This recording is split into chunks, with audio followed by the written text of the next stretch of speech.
Hey, so I'm about to head up to the Hawke's Bay to Mangarara for the Future Whenua Summit, so I just thought I'd take a bit of a property tour and show what we've got going on here on the Montana Flat. Beside the house we've got some birch trees that my mother planted.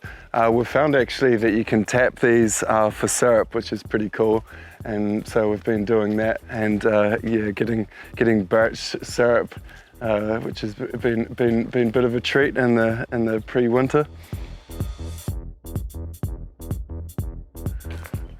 Unlucky Joe, Honey and Soy, they sort of just roam around free, but the rest of the chickens are enclosed at the moment. And yeah, so this is one lot out here. We've got 10 chickens, some young and some in laying order. And yeah, inside here's a pretty cool and artistic way to nest some chickens that Cook's been working on. This was the initial place that we started working on creating a food forest and expanding the garden from where it was, and so this cherry tree, no fruit this year, but it's a healthy tree and did get some last year, so it's doing pretty well. We've got a peach over here, it's coming along as well, really healthy tree, quite liking it. Granddaddy Oak, my grandfather planted this oak, and it really is such a representation of how we can act now as a tipuna for future generations. I'm very grateful for my grandfather and the work he did planting trees around this property, and so this oak and some of the others around this section really remind me of that. And I also use it as a oak nursery. So underneath here we've just got dozens and dozens of oaks coming up, and so we can dig that out, a piece like that, and pot it up, and it's really quite successful. They transplant well if we keep the root ball and everything intact. Into the greenhouse we go, and again this is a bit of a makeshift construction, but it's gone through a few different evolutions.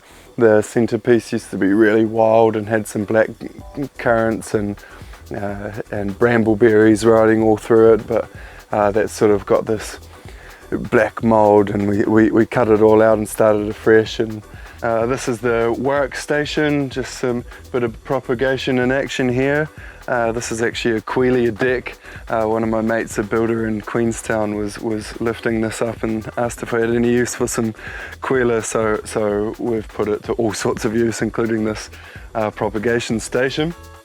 And yeah, inside we've got feijoas, a peach, and a cherry, all of these dwarfing varieties, so they should be about full height, and thinking, yeah, just having this sort of indoor food forest styles, and yeah, everything all amongst strawberries sort of making a carpet. Well, like I said, we gave it a big clear out earlier in the season, but the strawberries did sort of make a carpet across, and I'm sure they'll return to that if that's the way we guide it. And yeah, a few more beans and a sage and another lemon balm and a goji berry, some tomatoes around. We've had mixed success with the tomatoes this year. Out the back is our nursery, so a bit of a compost. This is a mix of seaweed and wool and sawdust and pine needles, straw, some sunflower stalks. That'll probably sit there for quite some time. We might build it up to about twice the height. And yeah, our nursery, it's really a mixture of natives and some of the oaks, some grasses. We've got figs, blackcurrant, yeah, some peach or apricot that might be, rosemary, some tikoka, cabbage tree as it might be referred to. And yeah, so it's no specific theme to the nursery, just somewhere that we can propagate plants, and this is always changing. We make sure to keep these active. It's nice to grow these plants and collect them here, but it's also nice to get them in the ground and prospering where they'll continue. Here's, call this the Continence Garden. It hasn't had a heap of love this year, but it's got a string of these walking onions. I really like these in lieu of using onions. They just grow back perennially again and again. So easy to grow. It's a really good plant, and I'll just eat the entire thing, the green, the stem, the root. I've got a red currant, another black currant, and using these old hows since we've stopped doing so much cultivation. We've got a lot of old meadow around the place, so repurposing that and make pretty nice climbers for these brambleberries. So I consider this gardening method a mixture of permaculture and rewilding, and this was all mown for a couple of years after we first turned it from paddock, which was usually for the rams, into an aspiring food forest. I'd mow this whole area. This is a nashi pear with some comfrey and more currants surrounding it. And we mowed it for a while and it was quite nice, but then I'm just like, geez, I'm getting a lot of lawn to mow. So we started this rewilding, and through different stages of the season, it's really been interesting to see what's had the chance to pop up and flower. Another of Pop's fine oaks, and another example of the oak nursery underneath. Really is abundant and easy, natural way to propagate these beautiful trees. And so by using this rewilding method out there, I've seen a lot more insect life, and I've just seen this transition of the grass was really dense and bulky, and now it's all sort of laid flat, and it's just doing a bit more of a natural evolution of what I think an ecosystem would. This was really mown grass 2 years ago, and now look at it, different stuff. I mean, they're all weeds, but they're serving a purpose, I'm sure. And as time goes by, I'll sort of come in here and maybe clear some grass and plant something in here, and it's created a very easy place for me to do that rather than trying to design it all out and do a master plan. It's not how I work. So here's an example, another peach, and we've got some star anise, or perhaps that's the catnip. As Sundance is out having a wee cheek for it. I did have catnip here and some feverfew. We use the dags around trees. We've been using these dags around the trees just because it's full of nitrogen and goodness. So it's also not very valuable right now. So we can put it to use. That's what we'll do. So in this backyard garden, we've got Jerusalem artichokes just going crazy. We've got this fennel here, just comes back year after year. The power of perennials really makes my life easier in spring when I can just trust the garden to come way in its own. Because some of my areas, my annual gardening beds, this has taken me a lot more work than that area. And I've got sort of unhealthy plants, and I've got nice zucchinis and courgettes, but when the perennials come and just provide, more and more I get stoned towards the perennial path as opposed to annual horticulture.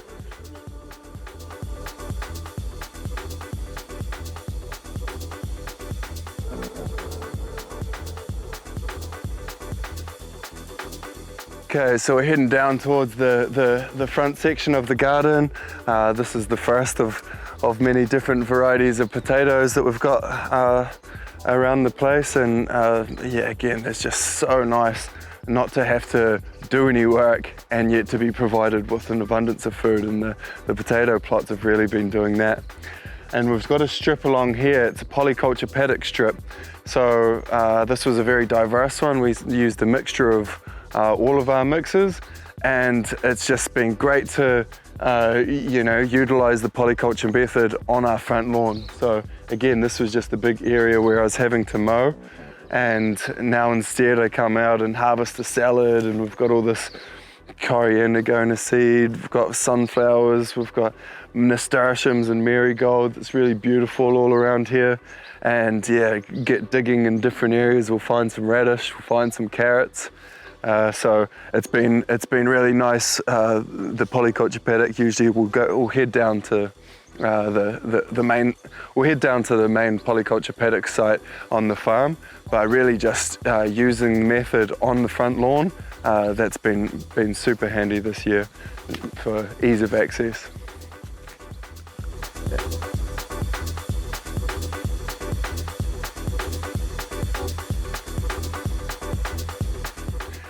So this is one of the many native plantings around the section and the property at large, and the species that take off really well is the Tecoca, the Pittosporums, some of the Hebes and the Taflaxes.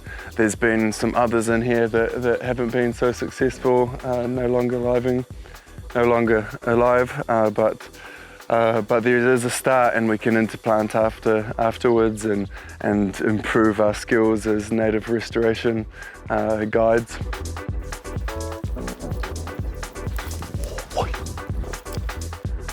This area is the proclaimed Cook's Garden. James Cook, he sort of came as a volunteer a couple summers ago and then returned for the summer following. And yeah, he's just really grown a passion for gardening, so he's returned this summer and staying for good, which is really exciting. And so he's going to be evolving his origins in here. And yeah, we've got some black currants, more of a localized, more of a specialized black currant zone here. Using these old power pole lines as garden edges. Again, they replace the lines all down the driveway, and I'm like, I want those. So yeah, we've got these 9 plots, and some of them will be used as a nursery, others as garden beds. Beautiful. So I call this garden the go-kart track, and basically just wanted to make something that was one mower width wide for efficiency's sake. Really, the implementation was inspired by Ruth Stout and her gardening method. She's a historical American gardener, has books like No Work Gardening, and yeah, her method implies just using hay, putting it on maybe 1 foot deep. And so that's what we did. We just covered the entire area with hay. It sort of killed the grass underneath, and then I raked this path that might be, you know, a bit of fun to cruise around on the lawnmower. And yeah, a second year, covered it over again, and obviously we've got sort of the grass just breaking through, but I'll give this a weed work, and I'll give it a third layer of straw or hay on top. Using the hay probably increases the amount of grass seed that's just putting it in there to allow that to go away. So yeah, if I use pea straw or something, it'll combat that. And it's not a high intensive garden, this zone. It's really something that I'll come and just put the odd plant, or I'll find something like this or this feverfew and think, oh yeah, I've got a place for that. I'll chuck it down in the go-kart track garden. So this is our second lot of chicken enclosures, and yeah, these guys just hang out in here. It's a dome inspired by the Permaculture Home Garden by Linda Woodrow. It's an all-encompassing home garden solution to suffice anyone's kitchen requirements. This is just the first season for us, so it's an absolute work in progress, but it has been a pretty good case study.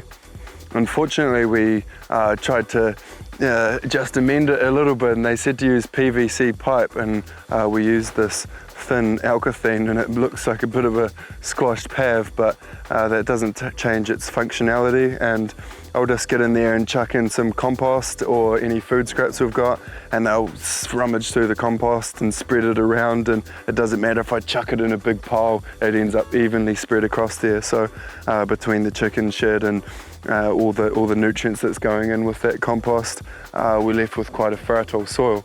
And so there's 6 domes, and they get rotated around. The first was the only one that we really followed through with the method, so we moved this along and then transplanted some seedlings. And so we can see, you know, this tomato is laden. We've had a whole bunch of cauliflowers and broccolis come from this area. You know, these oats, we came out and harvested those and made a bit of a small scale baking experiment. And really the growth that came specifically, they spend 3 weeks per circle. So this was about 3 months ago that we planted this, and the initial growth, it was just so healthy, the plants growing. So really excited to develop this system further.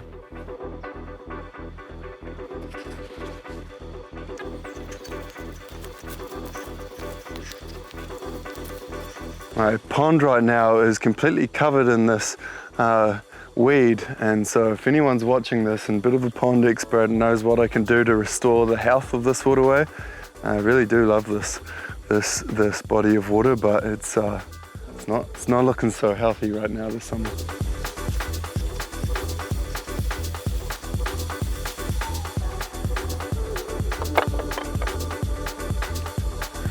So here's an example, another oak planted the exact same time as the one in the back, but obviously this is the front lawn. What's underneath here, just some barren grass. It's hardly the ecosystem that we saw out the back in the rewilded zone. So yeah, that's an example of managed by machine versus managed by nature.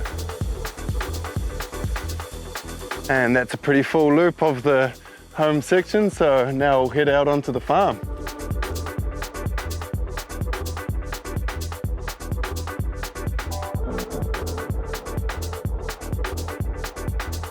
So this is the Montana Flat makerspace and the land of many projects.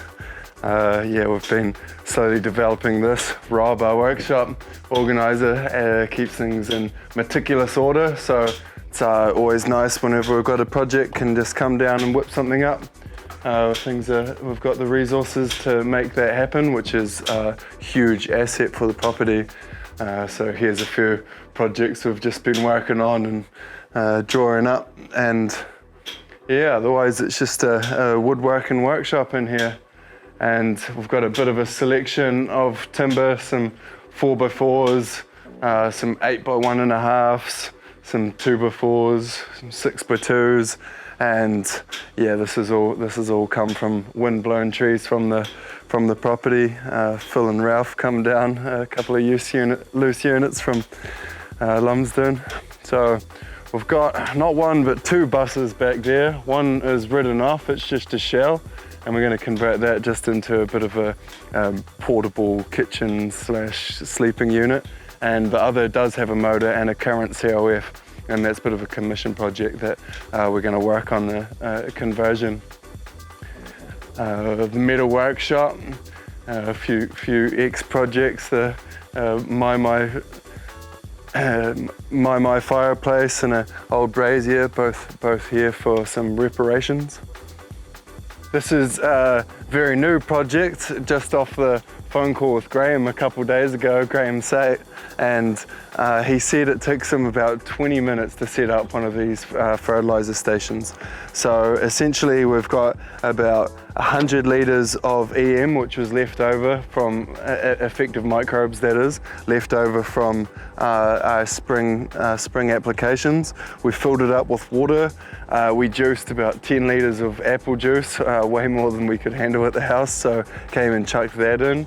I've got some fish fertilizer that was also left in that went in, and there's just a bubbler running in there, churning it around, keeping some aerobic activity going on in there. So thinking that the effective microbes from the bottom will replicate through it all. And yeah, this is just early stage on how can we produce our own nutrition for the farm. Here's another early stage project. This is the basis of the Mongolian wool felting we hope to do, which was just something we'd been inspired by YouTube of how the Mongols with almost no technology at all could felt their own woolen mounts to make their yurts, which created a whole empire. And you know, surely us with the resources we have at hand could do something similar. So we've just got some of this out here collecting rain and drying off, and you were going to try and create a roller, and this was a sort of makeshift washing machine. So yeah, more on that to follow in a video in the future, I'm very sure.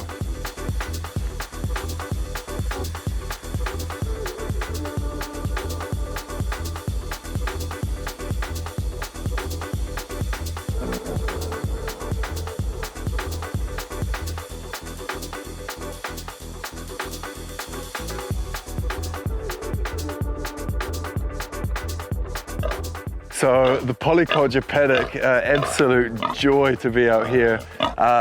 It's been a little bit neglected this year. I had sort of a disaster about 10 days after we sowed the whole thing. The singles broke in and just mauled it. Everything would just germinated about that high, and ever since, yeah, it was sort of deemed efforts for a beautiful garden as unlikely to succeed. Fortunately for old Major, he gets to come out and hang out in here as well. So it's still full. You can see all of the parsnips. If you dig around in there, there's a heck of a load of food. It's just a little tougher to access than the abundance that we're used to. So we've chucked old Major in. Trumpy wasn't so keen to get on the trailer, so we've got to come up with a plan B of how to transport her.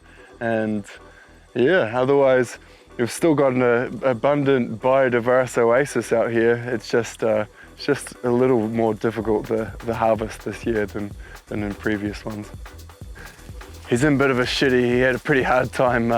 We sort of had to harangue him to get onto the trailer. But you're right, man. Hope you're having a good time.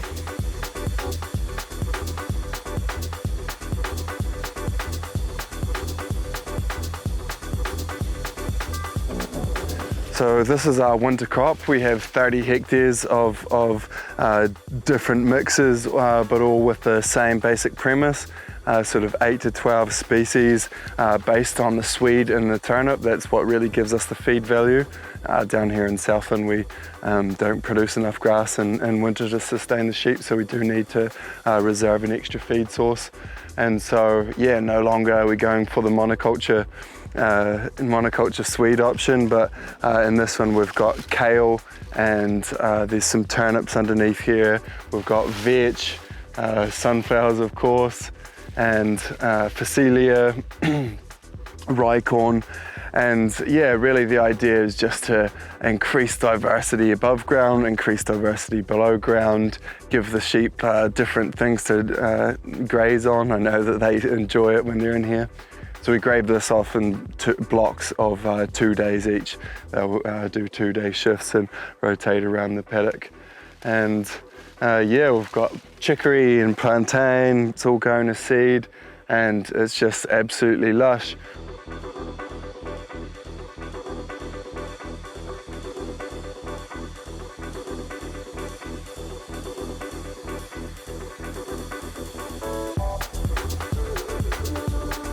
So that's it at a high level. If you want a more in-depth about what we're doing with our winter crops, then you can check out our session with Regan from Soil Matters.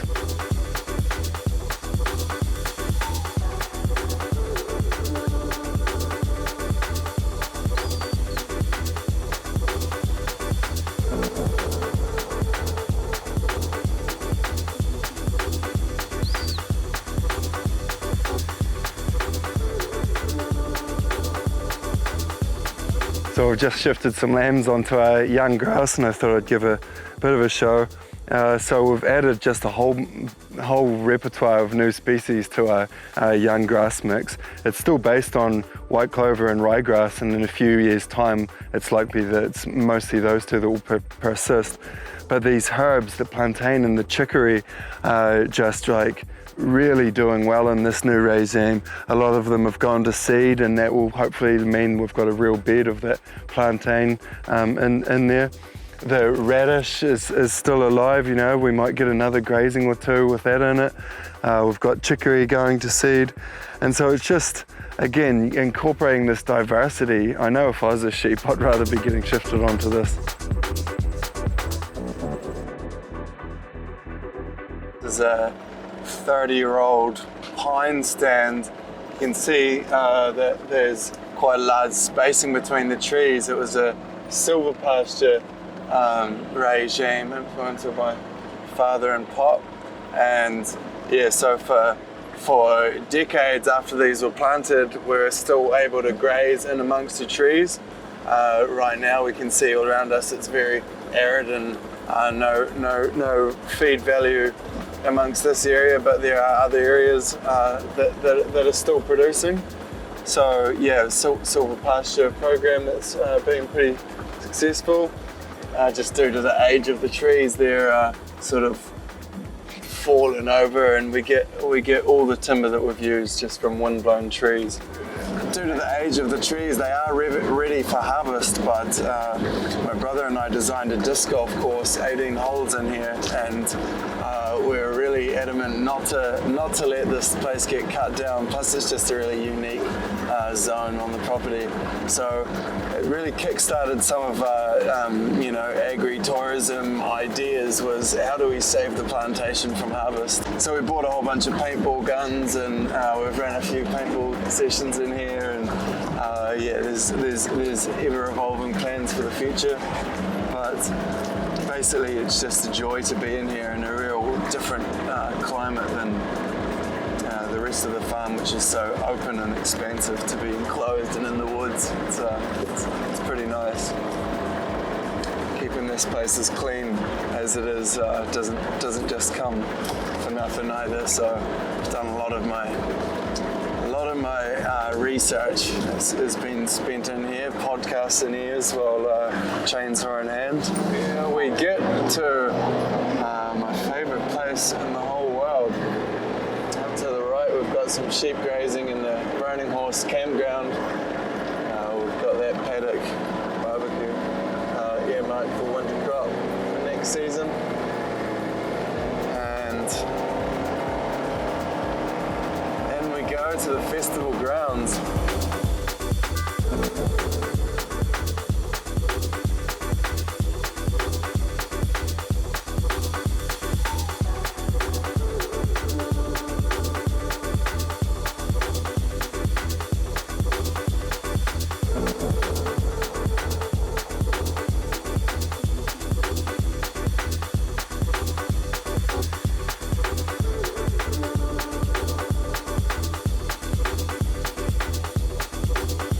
We can see in the background the yellow hues of the sunflower and the purple of the phacelia. It's our neighbour, Tinga. He's a real stand-up farmer as well, and obviously employing some diverse and soil building techniques over there. So it's really important actually as a part of the resilience and building this that happens wider. So yeah, it's a privilege to have neighbours like Tinga who are doing the mahi as well.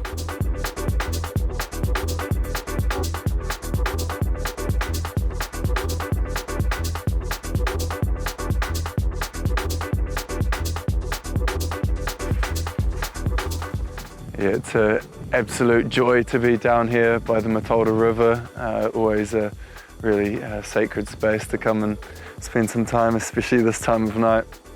It's been a little bittersweet the last couple of years just for how much we've put into Burning Horse and creating this movement around bringing people to the land and really just being able to celebrate together. But these days will return. I had my phone call with Joel Salatin this morning, and it was an absolute ecstatic moment. And he was talking about these gatherings they're having on polyface farms and just the joy that's come out of people, leaving the corporate environment and coming and spending that time instead on the land. So I look forward to the return where we can gather en masse, and I look forward to being able to dance over there in front of the stage again. So yeah, thus concludes the tour of the Montana Flat. I hope you've enjoyed it. Yeah, it's a deep gratitude to be able to steward this land and succeed my father and his father, who really started to build the momentum about what we've got going on here, and really exciting what we've got in the pipeline and where we're heading in the years to come. Peace out.